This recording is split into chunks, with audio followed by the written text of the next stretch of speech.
2026年5月1號勞動節，人哋放假，我就開工。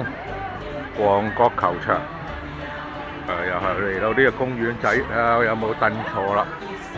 好似有喎，有個單邊位喎。呢啲印傭菲傭就放假啦。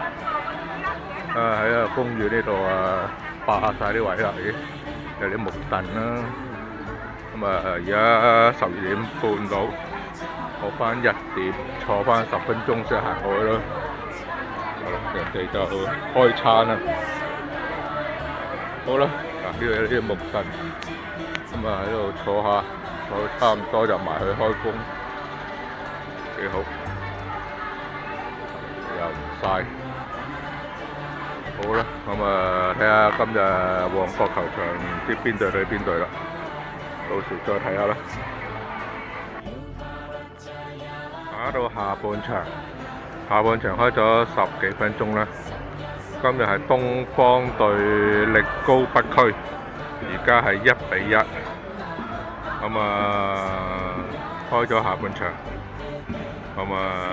睇下個收工，東方3比1贏高力北區，精彩嘅呢場波都真係唔會話真係冇得入波冇咩睇。好啦，要急步走啊！趕時間唔影啦，係咁啦。今次要影到呢度先啦。